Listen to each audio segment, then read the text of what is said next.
Hello, hello, hello. The mob has spoken. Oh mob, why you? Why mob?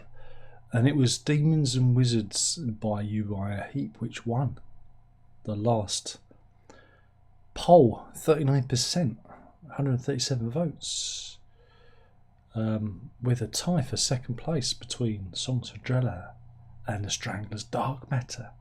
Strange choices there, strange choices. But yeah, so we are looking at Demons and Wizards by Uriah Heep.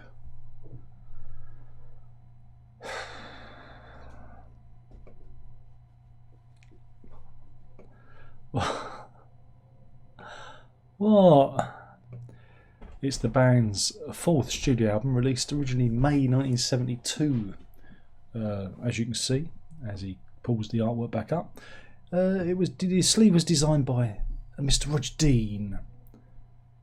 Though why this would be even considered progressive rock, it's not. It's more hard rock, bordering on heavy metal, and some of the stylistic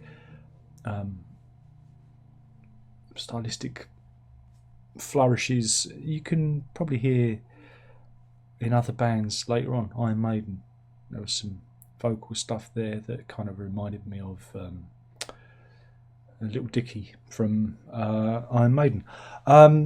Yeah, I don't really care much for this because it's a hard rock album that probably teenage boys would nod their head along to, and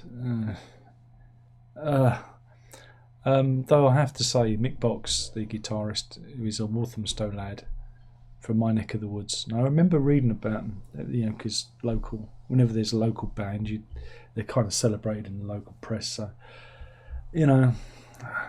I listened to this last week on the dog walk, though I was too ill to review it because I had a bad cold, and so I listened to it and. Bit of headphone. My headphones are disintegrating, and I gave it a brief whiz through before doing this.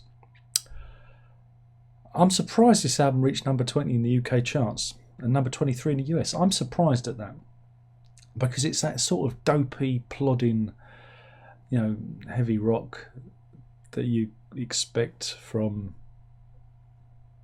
that period of time. It does not speak to me at all. There's a song there called Rainbow Demon. That's all you need to know. I didn't enjoy it. Apart from Poet's Justice. That one had a bit of swing to it. I like that one. That one had a bit of a swing to it. I think, was it Paradise? Was a bit epic. Not quite proggy, but epic. But no, this isn't for me. This is not for me at all. Too much wah wah on the guitar tar. Just irritate me. Just found it irritating. And when it does get a little bit ballady, you can imagine the lighters being held aloft. But yeah, it's really what do I? I've got nothing good to say. This is not good.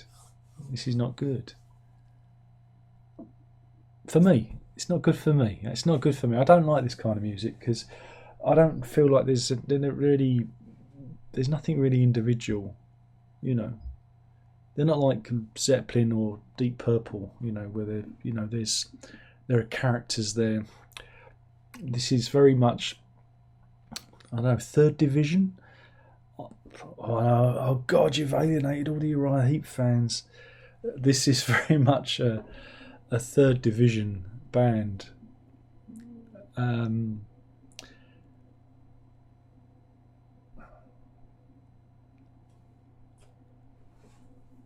got nothing to say about it. I've got nothing good to say, and I've got it's just really dull. I found it really dull, and I don't like that kind of bad, dull, heavy rock. I'm sure if you saw it live, you could nod along to it. I could probably nod along to it if it was a live thing. You know, I mean, it's not that they're bad musicians or they're bad singers. It's just there's nothing for me to elevate this above their peers. There's nothing there that makes me, go, oh, this is different, this is unique, this is, oh, what are they saying? Even the storytelling is a little bit, hokey. I think the best thing about it is the Roger Dean cover, and it's not one of his best either. So, so thanks for the suggestion. I know Uriah Heep. I know this album. It's been a long time. It's been a long time since I've gone back there. We kind of did this in the 90s. I did this in the early 90s. I've got a couple of Uriah Heep albums. I don't know if one of them's gone missing. Return to Fantasy. I had both of them because I had John Wetton on. And I quite like One Way or Another and Can't Keep a Good Band Down. I quite like those tracks. But then it's because John Wetton's involved, and he lifts the proceedings. So yeah, I'm kind of aware of the Heep. Are they called the Heep? Do you call them the Heep? Or is it the Uriah? Or do you know what? I had a really bad case of Uriah Heeps this morning. Oh, blimey. Oh, my tummy. Oh, my tummy. It's taken from Dickens, isn't it? Uriah Heep. I think they was trying to get on the Jethro Tull thing when they named themselves. I thought we need a name that's a bit tullish. But obviously, that one's gone. So yeah,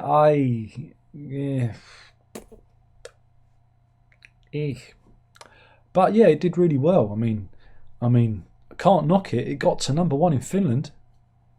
I mean, it's got to be good, isn't it? It's got to be good. So yeah, I didn't enjoy this. But thanks for the suggestion. Thanks for making me go back. It's like, oh, we're doing this, are we? We're doing those albums that my teenage chums would have said, oh yeah, you got to check out the Heep. I imagine they'd have said that. But they didn't. They never. They were all like Deep Purple and Rainbow and Dio and and that kind of heavy rock of the 80s. Maybe a bit of Whitesnake as well. I guess Whitesnake were coming round again with their poodle hair anthems of the time, because it was like the mid 80s.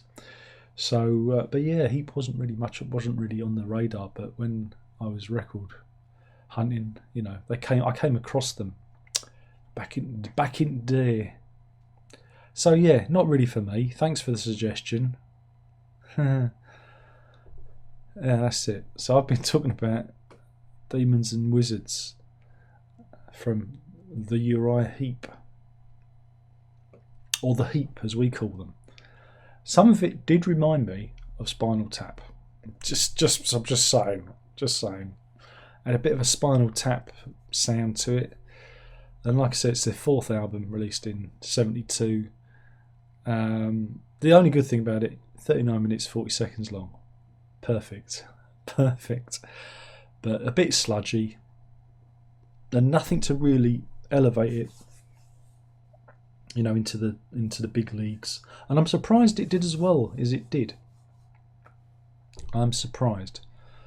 They had 2 singles, The Wizard and Easy Living, and it's got to be good because they left the G off for living.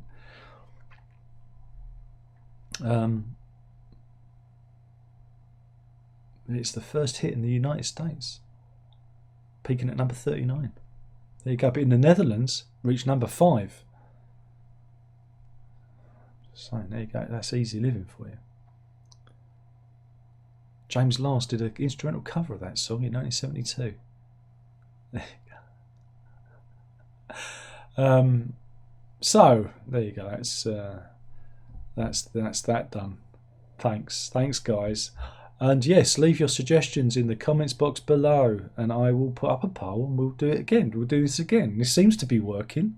It's just my cold last week kind of, slowed me down somewhat in the reviews. So yeah, hopefully you've enjoyed this. If you haven't, I'm really sorry about the quality of the review. It's like when something's a bit it's mediocre. When something's mediocre, I haven't really got much to work with. You know, it's either got to be really good or really bad, isn't it? Really, to get a good review, going. But anyway, that was Uriah Heep and Demon and Wizards. There we go. There's the artwork again. Roger Dean Slave, and I'm out of here. Thank you for watching. Ta-ta.